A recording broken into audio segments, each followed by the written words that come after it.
Kita beralih ke sorotan lain, Saudara. Indonesia SIPF sebagai perusahaan yang menyelenggarakan program dana perlindungan pemodal memperingati 9 tahun terbitnya izin usaha. Apa saja yang sudah dicapai Indonesia SIPF selama 9 tahun terakhir? Kami sudah bersama dengan Direktur Utama Indonesia SIPF, Naro Tama Arianto. Selamat pagi, Pak Naro. Pagi Mbak Gladys, Ya, apa kabar Pak hari ini? alhamdulillah sehat Mbak, Selamat ya Pak, sudah 9 tahun. terima kasih Mbak. Ya, Pak, boleh diceritakan apa saja pencapaian sampai saat ini? 9 tahun, pencapaian tahun yang luar biasa nih. Ya, oke Mbak, terima kasih Mbak Gladys.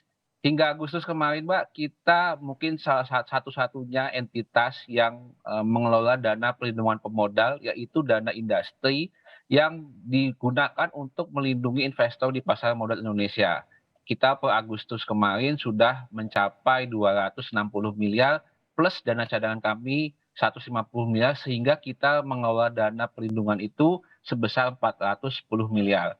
Hal ini naik 10,24% dibandingkan dengan tahun 2021 lalu. Nah, ini kita pencapaian juga alhamdulillah per 2021 kemarin kita sudah diberikan mandat dan diberikan izin juga oleh OJK, kita menaikkan batasan maksimum ganti rugi, di mana sebelumnya di awal kita berdiri hanya 25 juta per masing-masing investor, Mhm. saat ini sudah mencapai 200 juta per investor. Jadi kalau kalau teman-teman kayak tahu LPS, kita juga seperti LPS, substansial kita melindungi hingga 200 juta rupiah per masing-masing investor di pasar modal Indonesia.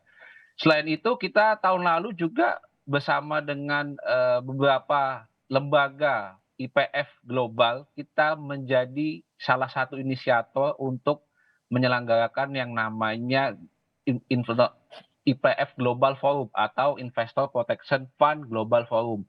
Forum ini digunakan untuk bertukar informasi, data maupun update terkait dengan pelindungan investor di seluruh dunia. Jadi sebelumnya tidak ada, tapi kita sebagai salah satunya sebagai inisiator di Global Forum tersebut. Selain itu, Mbak, kita juga sedang berinisiatif untuk memberikan perlindungan dengan menggunakan mekanisme syariah. Nah, ini semoga ke depannya ini kita bisa berhasil dan memberikan rasa aman, nyaman dengan tambahan mekanisme syariah untuk melindungi pasar modal yang syariah. Baik, Begitu, Mbak. Pak, apakah ada kebijakan-kebijakan strategis yang sedang dilakukan Indonesia SPF saat ini? Oke, tadi selain salah satu yang terkait dengan mekanisme perlindungan syariah, selain itu kita juga mengikuti perkembangan zaman ya Mbak Gladys ya. Kita sedang bersama-sama dengan pemegang saham kita yaitu SHO, BEI, KPI, dan KSEI, dan bersama juga OJK kita sedang mengembangkan yang namanya e-claim atau elektronisasi di sisi klaim.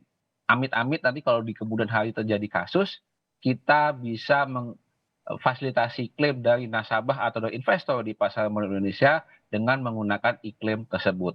Selain itu kami juga sedang mengupayakan perluasan mekanisme perlindungan kami yang ke arah reksadana. Ini juga sedang dalam tahap koordinasi dan kolaborasi dengan teman-teman di OJK maupun di BEI, KSI, dan KPEI ini untuk meningkatkan perlindungan utamanya kepada investor di pasar modal Indonesia.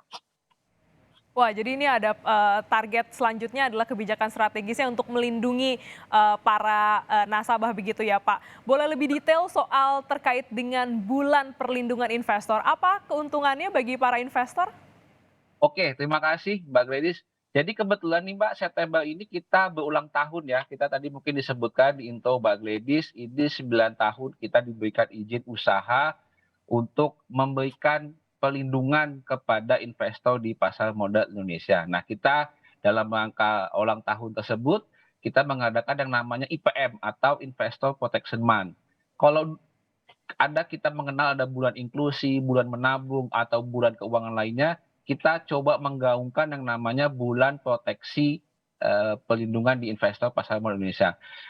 Ada webinar, ada berbagai macam edukasi kita lakukan, kita berkolaborasi dengan OJK, dengan KSEI, KPI. Kemarin kita sudah lakukan, yaitu komitmen SRO, komitmen regulator dalam memberikan kepercayaan kepada investor di pasar modal Indonesia. Besok ada juga kita bersama-sama dengan KSEI, KPI, dan tentu saja Indonesia SIPF, kita juga akan coba melakukan webinar lagi untuk memberikan edukasi dan sosialisasi kepada seluruh masyarakat terkait dengan pelindungan investor di pasar modal Indonesia. Selain itu, kita juga menyelenggarakan kompetisi. Ada beberapa kompetisi terkait dengan IPM ini. Bisa cek di website kita di www.indonesiasipf.co.id atau cek ke our IG atau Instagram kita di @indonesiasipf. Banyak hadiah menarik, kita bisa hadiah menariknya terutama kita bisa sama-sama belajar terkait dengan pelindungan investor di Singapura atau di SIAS. Nah, ini kita coba mengajak untuk ada kompetisi terkait dengan karya tulis, ada juga dengan terkait dengan TikTok Challenge, dan juga ada kita bersama-sama dengan KSEI kita menyelenggarakan namanya akses login KSEI untuk lebih mengawarenesskan teman-teman terkait dengan akses KSEI tersebut. Begitu Mbak Gladys. Wah, begitu banyak ya Pak Ya, partisipasi yang bisa dilakukan oleh banyak. nasabah. Nah ini tapi yang menarik adalah apa sih Pak hubungannya tadi Bapak sebutkan login akses KSEI dengan bulan perlindungan investor ini? Oke, bulan perlindungan ini kita manfaatkan momentum yang baik untuk memberitahukan, mengedukasikan, mensosialisasikan seluas-luasnya kepada para investor dan para calon investor di pasar modal Indonesia bahwa kita juga ada yang namanya sistem atau suatu mekanisme yang namanya akses login KSEI. Nah, kalau sedikit informasi, akses login KSEI itu adalah suatu platform yang disediakan untuk mempermudah kepada masyarakat untuk memonitoring efek-efeknya atau aset-asetnya di pasar modal Indonesia. Sehingga dari situ teman-teman bisa mengetahui, oh memang aset saya ada sekian, sekian, sekian, dan di situ bisa mengetahui pergerakannya sehingga teman-teman bisa memonitoring dari berbagai macam sekuritas atau berbagai macam aset terkait di pasar modal Indonesia. Jadi untuk tools monitoring yang kalau saya boleh bilang terintegrasi dan memudahkan bagi para masyarakat untuk mengetahui asetnya di pasar modal Indonesia. Seperti itu Mbak Gladys. Wah, secara garis besar memang ini tujuannya adalah memudahkan para investor ya untuk bisa memantau dan juga memastikan bagaimana aset mereka. Terakhir nih Pak, dengan singkat boleh dibagi dong tipsnya untuk para investor di bulan perlindungan ini. Bagaimana mereka? Kalau saya gampang Mbak, ada 3 dingin Mbak. Otak dingin, hati dingin, dan uang dingin Mbak. Jadi maksudnya apa? Otak dingin, kita ketahui produk apa yang kita akan beli. Jangan asal beli saja tanpa mengetahuinya.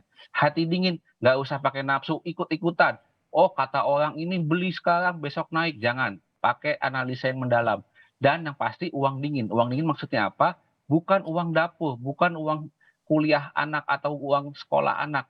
Gunakanlah uang yang disisihkan atau dialokasikan untuk berinvestasi. Demikian Mbak Gladys. Wah, luar biasa ya. Semoga 3 dingin ini bisa dipraktekkan dengan baik ya Pak ya. Pikiran dingin, hati dingin, dan juga yang pasti uang dinginnya bisa dikelola untuk investasi. Terima kasih Bapak Narotama Arianto, Direktur Utama Indonesia SIPF telah bergabung di Kompas Bisnis pada pagi hari ini. Terima kasih Mbak. Sehat Mbak.